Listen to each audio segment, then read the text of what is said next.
Assalamualaikum warahmatullahi wabarakatuh. Halo adik-adik, perkenalkan nama saya Mbak Iliana. Saya dari Primagama akan mengajak adik-adik kelas 5 SD untuk belajar IPA. Adik-adik, hari ini kita akan belajar tentang siklus air.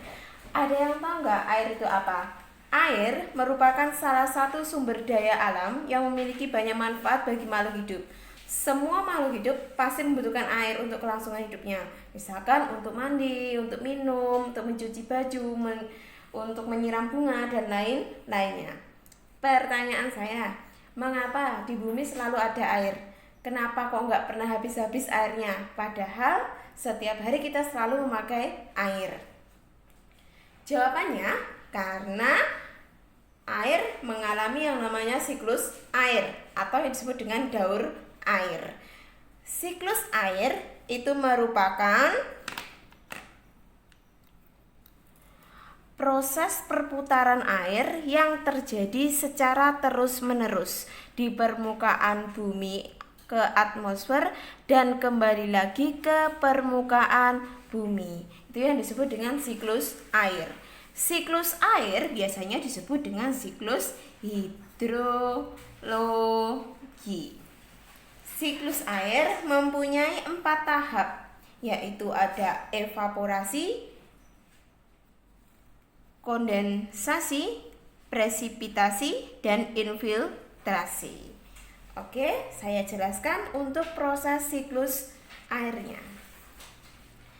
Adik-adik bisa lihat di sini tentang gambar siklus air, yaitu tahapan dari siklus air nanti akan diawali oleh terjadinya penguapan air di permukaan bumi. Nah, air di permukaan bumi mengalami penguapan oleh panas matahari, itu yang disebut dengan evaporasi. Nah, air di permukaan bumi di sini yang dimaksud adalah bisa dari air laut, air sungai, air danau, dan lain-lainnya. Sedangkan air yang pada tumbuhan akan mengalami penguapan oleh panas, itu yang disebut dengan transpirasi. Evaporasi dan transpirasi mengubah air berwujud cair akan menjadi air yang berwujud gas. Setelah itu, uap air akan menuju ke atmosfer bumi. Nah, di sini uap air di atmosfer akan mengalami pengembunan sehingga membentuk awan-awan yang disebut dengan kondensasi. Nah, awan-awan yang semakin tebal ini nanti akan mengandung yang namanya titik-titik air sehingga akhirnya akan saling bergesekan sehingga menimbulkan proses yang namanya presipitasi, yaitu peristiwa jatuhnya air baik dalam bentuk cair atau beku dari atmosfer ke permukaan bumi. Setelah airnya jatuh, maka dia akan ke bawah. Mungkin ada yang bisa mengalir ke danau, ke sungai, bahkan ada yang menyerap ke dalam tanah yang disebut dengan infiltrasi, proses penyerapan air ke dalam tanah. Nah, itu tadi merupakan proses dari siklus air.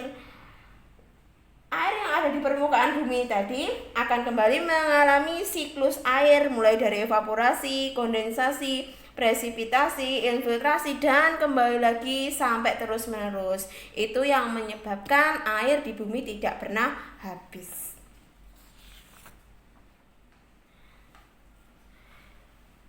Materi selanjutnya yaitu adalah syarat-syarat kualitas air yang baik. Air yang baik dia akan memiliki 3 syarat. Bisa dilihat dari syarat fisiknya, syarat kimianya, bahkan syarat biologinya. Yang pertama, dari syarat fisik. Air kalau berdasarkan fisiknya, dia tidak akan berasa. Dia juga tidak akan berbau. Air juga tidak akan memiliki endapan. Air tidak keruh dan tidak berwarna. Itu syarat fisik dari kualitas air yang baik. Sedangkan syarat kimianya yaitu akan memiliki keasaman yang normal dengan rentang pH sekitar 7. Tidak boleh lebih, tidak boleh kurang. Terus, air tidak akan mengandung bahan kimia. Itu adalah syarat kimianya.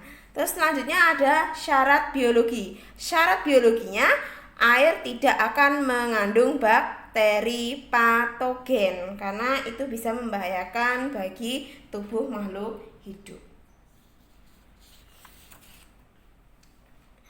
Nah, agar air di bumi ini tetap ada atau tetap tersedia kesediaannya, bahkan nanti di musim kemarau juga, itu kita harus menghemat air. Dengan cara seperti apa?